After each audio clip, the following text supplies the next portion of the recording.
कि किसी देवी देवता की आराधना नहीं बल्कि आराधना की गई है तो केवल और केवल सत्य। कि जीवन में अगर तुमने सत्य को अपना लिया तो तुम्हारी शिव पूजा भी सार्थक है, तुम्हारी कृष्ण पूजा भी सार्थक है, तुम्हारी देवी पूजा भी सार्थक है।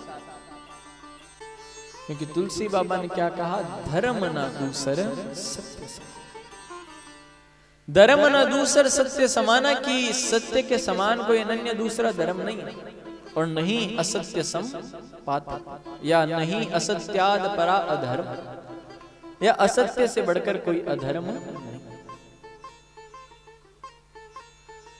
तुम अगर सत्य को धारण करके चल रहे हो तो तुम धर्म की राह पर हो, अन्यथा तुम अगर असत्य पर चल रहे हो तो तुमने शुरुआत से ही अधर्म को चुन लिया। और भागवत जी के जहां प्रथम श्लोक में ही वर्णना की गई, वंदना की गई है तो सत्य।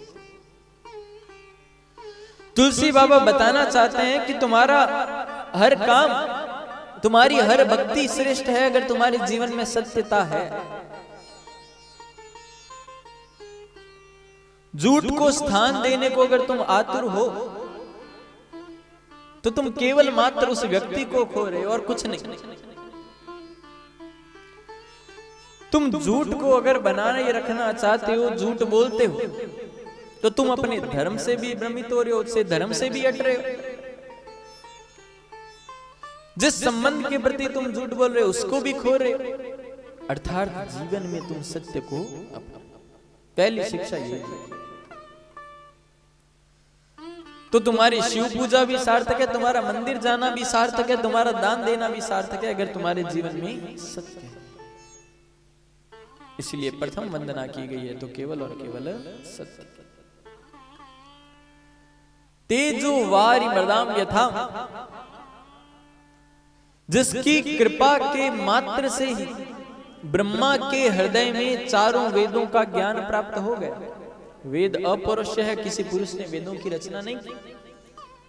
और भागवत से पहले जितने भी ग्रंथ थे सभी केवल स्मृति मात्र या वाणी मात्र में याद किए जाते थे, लिखित विवरण था नहीं। उसके पश्चात वेद व्यास जी द्वारा इन सभी को लिखित में हम सभी को प्रदान किया। जिस प्रकार गीता में वर्णन है, गीता सुगीता कर्तव्या के मन्ये शास्त्र संग्रह है, इसके पश्चात से सभी इनमें लिखित हमें प्राप्त होने लगा। तो प्रथम स्कंद के पहला श्लोक मंगलाचरण बताता है कि तुम अपने जीवन में सत्य को अपनाओ, वही तुम्हारा सबसे बड़ा धर्म है। और दूसरे श्लोक में बताया गया धर्म प्रोजिक, अर्थात दूसरा तुम्हारा सबसे बड़ा धर्म बन जाता है जीवन में भागवत धर्म को अपनाना। शिवदह तापत्रयोन्मूलनम शिवदम शिवदम, अर्थात ये शिवमय कल्याणकारी, दैहिक दैविक आदि भौतिक तापों का नाश करने वाला।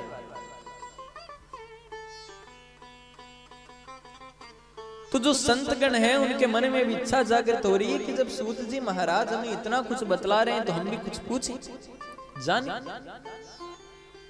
क्योंकि ये जो वेद का, कल्प वेदों का जो पका हुआ फल भागवत है, सुखदेव की कृपा से हम सभी के बीच में आया या हमें प्राप्त हुआ। तो हमारे मन में हे सूत जी महाराज कुछ ऐसे अनन्य प्रश्न भी जागृत होते हैं जो हमें आपसे पूछने की इच्छा आती है।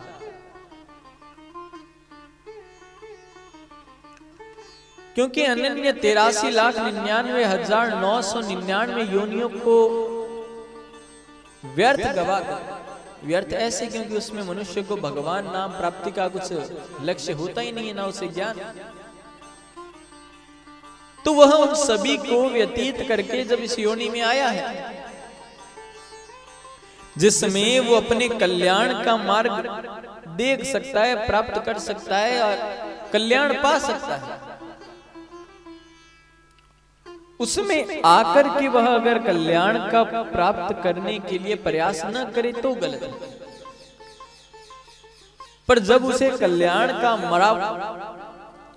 कल्याण हेतु मार्ग पथ प्राप्त है, भक्ति का, भागवत का, तो भले पीछे क्यों हटे, कहिए ना प्रेम से जय श्री कृष्ण।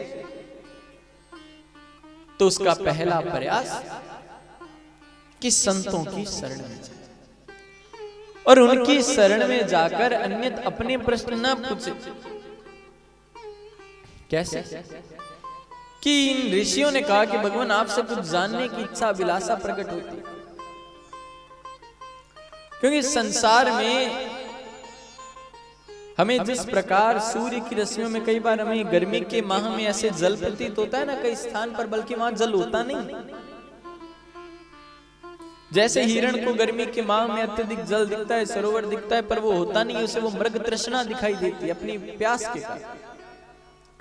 वैसे ही मनुष्य की प्यास के कारण उसे संसार में सुख तो कई जगह लग रहा है कि है, पर माया के ब्रह्म में आकर वह सुख की चाह करता है, पर सुख प्राप्त नहीं। केवल इच्छा मात्र शक्ति से वह सुख की कल्पना परिकल्पना हर स्थान पर करता है, पर वहां है नहीं, क्योंकि माया के मोह के ब्रह्म ने उसके पीछे परमात्मा को ढक लिया और वह उसके केवल आगे आए हुए माया जाल को देख पा रहा। तो ऋषियों ने सूत जी महाराज से प्रश्न किए कि हमारा पहला प्रश्न है कि किम श्रेय या मनुष्य के लिए परम धर्म क्या है? किम धर्मान मनुष्यानाम, मनुष्य के लिए सर्वश्रेष्ठ धर्म क्या है, उसका नाम बताओ। देखिए जी, हम भक्ति करते हैं, हम मंदिर जाते हैं, सुबह सुबह सर्दी के माह में ठंडे जल से स्नान करके या सुबह जल्दी उठ करके स्नान करके, वह धर्म है। अपनी यथा संपत्ति को दान कर देना वो धर्म है। पूजा पाठ के भक्तिमय अनुष्ठानों में अपना समय देना वो धर्म है। तीर्थ या स्थानों की यात्रा करना आखिर धर्म है क्या? धर्म की परिभाषा क्या है, आप हमें बतलाइए। और जी दूसरा प्रश्न हमारे मन में ये भी आता है कि देखिए, हम निंदा किसी के नहीं करते, पर वह एक कौन सा ऐसा आराध्य देव है जिसको पूजने से हमारी पूर्ण की पूरी भक्ति भी हो जाए और सभी देवता भी पूजे जाए? तो श्रेष्ठ देवता कौन है? और तीसरा प्रश्न हमारे मन में यह भी आता है कि वह श्रेष्ठ देवता के बारे में आप कहते हो कि भगवान तो अजन्मे हैं। अजन्मा माने जिसका कभी जन्म नहीं होता, मृत्यु को प्राप्त नहीं होता, क्योंकि जो जन्म नहीं लिया वो मरेगा कैसे? तो जो अजन्मा भगवान है, अगर वो अजन्मा है तो दशरथ के घर राम बनकर कैसे पहुंचे और वसुदेव के यहाँ कृष्ण बन, यानी वो जन्मे नहीं है, जन्म लिया। और आप कहोगे नहीं वो अजन्मा नहीं है, उनका तो अवतार होता है। तो अवतार होता है तो हमें ये भी बताइए कि भगवान के कितने अवतार? कोई कहता है त्रिदेव 3 अवतार, कोई कहता है 10 अवतार, कोई कहता है 20, कोई कहता है 24, और कोई तो कहता है हरि अनंत, हरि कथा अनंत, कि हरि भी अनंत है और हरि की कथा भी अनंत है। कहिए ना प्रेम से जय श्री कृष्ण।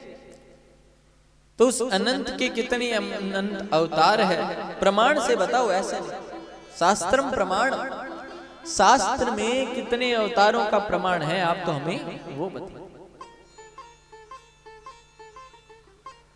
और इसके साथ हमारी ये जानने की भी इच्छा है कि आपने कहा जी भगवान तो धर्म की स्थापना के लिए आते हैं।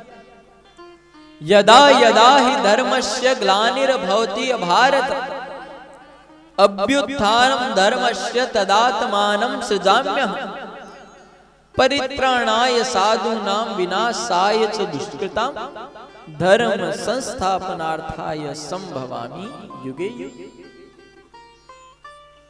कि मैं जब जब धर्म पर हानि होती है, धर्म का बोलबाला होता है, पवित्र लोगों पर, साधु लोगों पर, महापुरुषों पर जब जब पाप कर्म बढ़ने लगता है, उनको अत्याचारी लोग, दुराचारी लोग पीड़ित करते हैं, तब तब मैं अपने रूप को साकार करता हूं।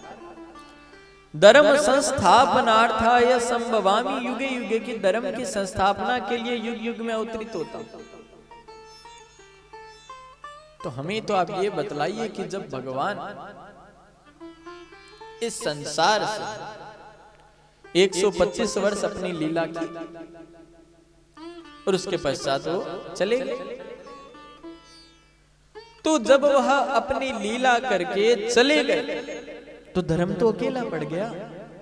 तो धर्म किसकी शरण में? क्योंकि जो धर्म की संस्थापना करने के लिए आते हैं वही चले गए। तो भगवान धर्म तो ऋषिवर अकेला गिर गया होगा, पड़ गया होगा। तो धर्म किसकी शरण में गए, आप हमें बताइए। और हाँ, एक बात और, ये बातों को बड़ी करके मत समझाइए। गागर में सागर भर, कम से कम समय में किम मुक्तिन उपायेन, कम से कम समय में मुक्ति कैसे मिले, वो उपाय क्या है? आप तो हमें वो बताइए। जल्द से जल्द मुक्ति चाहिए, कम से कम समय बचाओ जिस व्यक्ति के पास, उसके लिए भला मुक्ति का उपाय क्या है? उपायेन एव मुक्तिदानेन किम।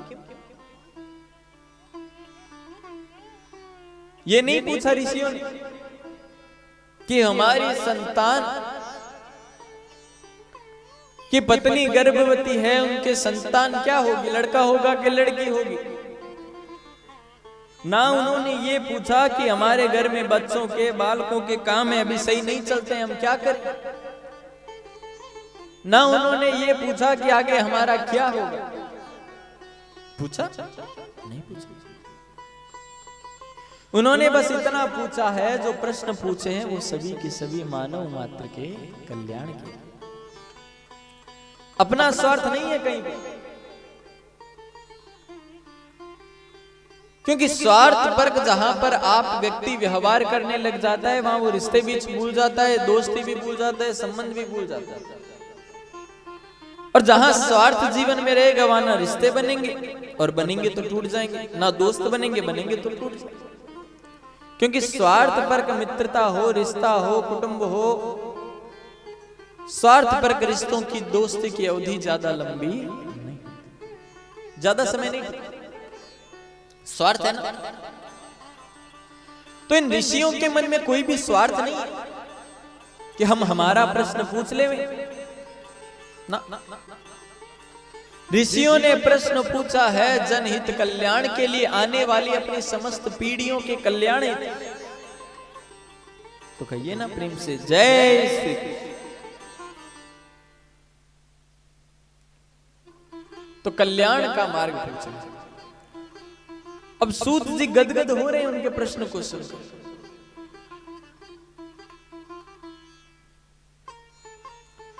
क्योंकि महात्मा के पास जाकर हम व्यर्थ प्रश्न पूछते हैं, उनका कोई उपाय हल नहीं है, एकदम व्यर्थ। क्यों व्यर्थ?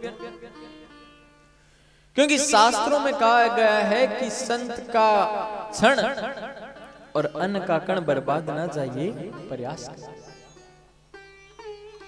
तुम्हारी फैक्ट्री नहीं चली, तुम्हारा कर्म होगा अच्छा, अपने आप चलेगी। संतान जो तुम्हारे गोविंद ने लिखी है वो होगी। उनके पास तो जाकर यही पूछो कि हमें हमारे हरि की प्राप्ति कैसे, हमें हमारा गोविंद कैसे मिले। प्राप्त गोविंद नाम, गोविंद नाम, गोविंद, गोविंद का नाम बता दो बस, जिसको नाम रटत रटत हम परमात्मा को प्राप्त कर जाए, मोह का क्षय हो जाए, मोक्ष मोह का क्षय, बस भगवान इतने कर पाए। तो सूत जी गदगद हुए, क्योंकि आज उन्हें वो प्रश्न मिले हैं जो उनकी और के हैं या उनके प्रकार के हैं। सूत जी गदगद हुए और कहा, हे ऋषि, मैं बहुत प्रसन्न हूं और एकदम अपने मन से पूर्ण रूप से जवाब दूंगा, क्योंकि आपने जो प्रश्न पूछे हैं वो समस्त लोगों के लिए, जनहित कल्याण के लिए। तो मैं आपको जरूर बताऊंगा, पर उससे पूर्व मैं सुखदेव मुनि को प्रणाम करना चाहता हूं। यम प्रवजन्तमनुपेतमपेत कृत्यम द्वैपायनो विरह कातरया जुहाव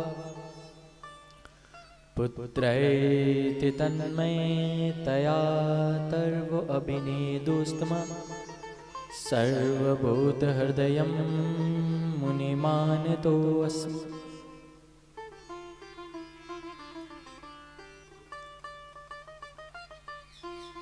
कि आज गोलोक धाम राधा रानी की गोद में एक सुख कीड़ा खेल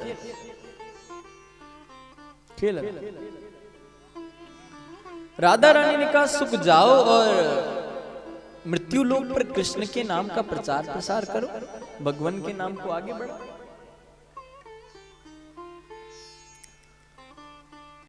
तो सुख ने कहा ना, हम तो नहीं जाएंगे, क्योंकि अगर हम गए तो विष्णु की माया हमें जकड़ लेगी, फिर हम उनका सुमिरन नाम जो अभी लेते हैं वो भी नहीं ले पाएंगे, वो भी भूल जाएंगे। ना, ना, ना, ना हम तो नहीं जाएंगे। सुख ने मना कर दिया। राधा जी ने कहा अरे सुख तुम जाओ और कृष्ण के नाम का प्रचार प्रसार करो, हमारे कृष्ण के नाम का और प्रचार प्रसार होगा। तो सुख ने कहा कि अगर आप वचन दें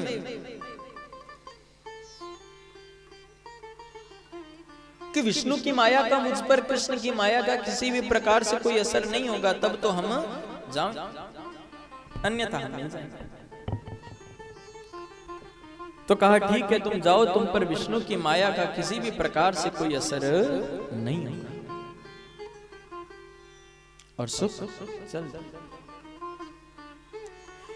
इधर नारद जी के मन में इच्छा हुई कि मैं ऐसी कौन सी लीला करूं जिससे कि भगवत धर्म का प्रचार प्रसार आगे बढ़े, मैं ऐसा कोई उपाय करूं, खोजूं। तो मेरी वजह से ब्रह्मांड में एक बार लड़ाई हो चुकी है, विष्णु लक्ष्मी, हाँ इस बार कोई ऐसी लीला रचूं कि शिव और पार्वती इन दोनों के मध्य आपस में कुछ ऐसी वार्ता हो, कोई ऐसी मैं बात करवा पाऊं जिससे भगवत धर्म प्राप्ति में भगवान के नाम का प्रचार प्रसार हो, ऐसा कोई व्यक्ति आ। ये सोचकर नारद जी नारायण नारायण नारायण नारायण नारायण करते पहुंच गए शिव जी के।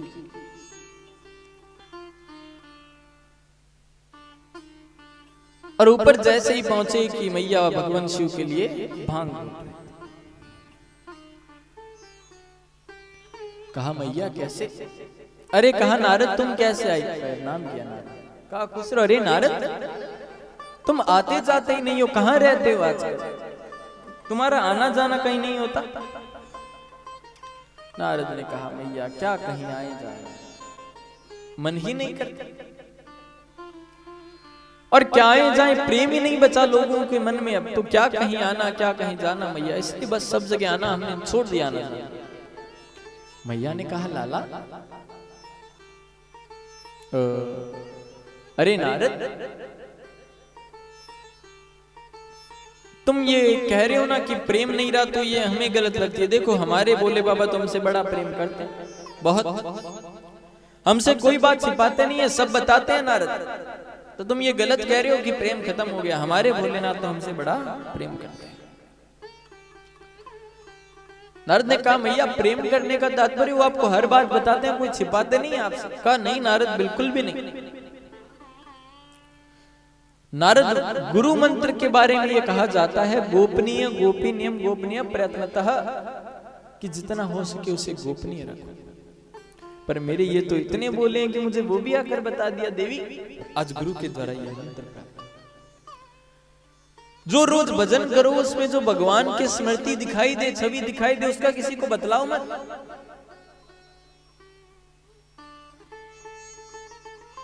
पर इन्होंने तो मुझे वो भी बतला कि आज देवी मुझे राम के उस सुंदर स्वरूप का अपने तप में दर्शन, आज मैंने भगवान को इस स्वरूप में देखा, वो ऐसे लीला किया। मुझे तो हर बात बताते हैं। तो कहा मैया फिर आपको सब बात बताते हैं, तो भोले बाबा ने आपको ये भी बात बताई होगी कि जो उन्होंने अपने गले में मुंडमाला धारण कर रखी है, उसमें भला किसके मुंड लगे? मैया ने कहा बात तो सब बताते हैं, पर ये बात तो हमें आज तक कभी नहीं बताई कि आखिर उस मुंडमाला में किसके मुंडन। तो नारद जी ने कहा मैया फिर कहाँ है प्रेम, आप ही देख लो। अच्छा हम तो चलते हैं। नारायण नारायण, काम हो गया, चल दे। मार्ग में आते समय नीचे मिले उनको भगवान शिव। का कैसे नारद? का बस आपका मैया इंतजार कर रही है, जल्दी जाइए। कहा तुम जाके आए हो, इंतजार तो करेगी। हाँ बाबा जल्दी जाओ, हम चलते हैं। नारायण। इधर भगवान जैसे ही ऊपर पहुंचे कि मैया का कहीं भी पता नहीं। अरे देवी, अरे पार्वती, अरे कहाँ हो तुम? कहाँ गई देवी? इंद्र प्रवेश।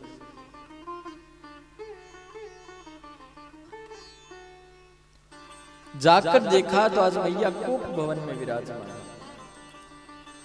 पहले के समय में रानी देवी कोई नाराज हो जाती तो उनके लिए अलग से कक्ष बनता था जिनका नाम होता था कोप भवन, कि वो वहां बैठ जाए ताकि उन्हें पता लगता है। तो वह उस कोप भवन में बोले बाबा जाकर कहा रे देवी तुम यहाँ क्या कर रही हो? आज तुम यहाँ पर? चलो देवी तुम यहाँ क्यों बैठी हो? कहा बाहर रहिए, बात मत कीजिए। शिव ने कहा देवी बताओ तो सही, तुम हमसे नाराज क्यों हुई हो? हम तो तुमसे इतना प्रेम करते हैं, तुम्हें अपनी हर बात बतलाते हैं। कहा नहीं आप कपटी हो। शिव ने कहा कपटी का मतलब तो भाई जो अंदर से काला हो, हमने तुमसे कौन सी बात छुपाई? तो कहा आप मुझसे बिल्कुल भी प्रेम नहीं करते। शिव ने कहा देवी बात क्या हुई ये तो बताओ। कहा आप हमसे प्रेम नहीं करते, करते तो बताते। ये गले में जो आपने मुंड माला पहन रखी है, इसमें इतने सारे जो मुंड लगे हैं वो मुंड किसके हैं? शिव ने कहा देवी हम तुमसे प्रेम करते हैं, इसकी सबसे बड़ी निशानी तो यही है। का निशानी मतलब? कहा निशानी मतलब ये कि जब जब ऐसे तो तुम देवी जगदम्बा परम्बा हो, पर जब जब तुम अपनी इह लीला में अपनी देह में परिवर्तन लाते हो, शरीर को बदलती, तब तब मैं तुम्हारी मुंड को निकाल कर अपने समाला में पिरो लेता हूं। कहिए ना प्रेम से जय श्री कृष्ण। तो कहा तब तो और बड़े कपटी, हर बार मैं मरूं, आप क्यों नहीं मरते? भगवान शिव के नेत्र सजल। कहा देवी मैंने अपने जीवन में अमर कथा का पान किया, मैंने श्रीमद् भागवत कथा अमर ग्रंथ का पान कर रखा है, इसलिए मैं कभी नहीं मरता। तो कहा मुझे भी सुनो। तो कहा देवी इतना सरल नहीं है। तो कहा तो कहा देखो 3 बात मैं तो नेत्र बंद करके सुनाऊंगा, तो तुम बीच बीच में ओम ओम का उच्चारण करना। हम हाँ बोलते हैं ना, वैसा ही संस्कृत का। और दूसरी बात सामने बैठकर सुनना भागवत, सम्मुख पीछे बैठकर मत सुनना।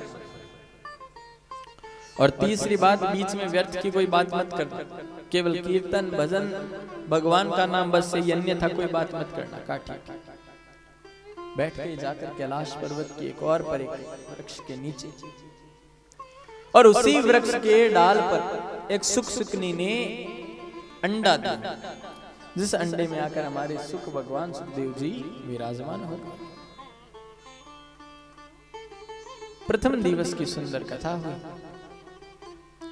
तेज हवाएं चली, उस सुख अंडे के माता पिता तो उसे छोड़कर चल दिए, और तेज हवा के प्रभाव से वो अंडा फूटकर साबुत हो गया। कथा सुन रहा है, प्रथम दिवस, द्वितीय दिवस, तृतीय दिवस, चतुर्थ दिवस हमारे कान्हा के जन्म की कथा, रसगुल्ले की, तो और आनंदित हो रहा।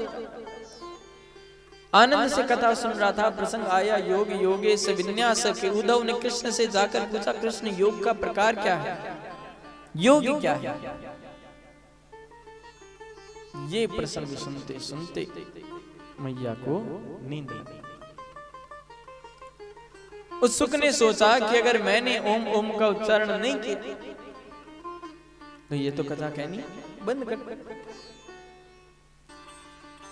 तो मैया के ही स्वर में उसने ओम ओम का उच्चारण करना शुरू किया।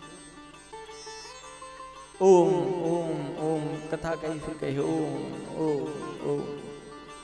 कथा विश्राम हुई। शिव शंकर भगवान ने जयकारा लगाई, बोलिए भागवत महापुराण की जय। सोई मैया की आंख खुल गई। कहा क्या हुआ, क्या बताया कृष्ण ने, योग क्या है वो? कहा क्या बतलाया देवी, मतलब ये कथा तो विश्राम हो चुकी, बताया से क्या तात्पर्य? क्या विश्राम हो चुका? मुझे तो नींद लगी, मुझे नींद आ गई। तो कहा तुम्हें नींद आ गई, तो ओम ओम का उच्चारण कौन कर रहा था? कहा मुझे तो नहीं पता। इधर देखा उधर देखा, आगे पीछे कोई, पर जैसे ही पीछे नजर डालकर देखा तो उस पेड़ पर एक तोता जो ओम ओम का उच्चारण।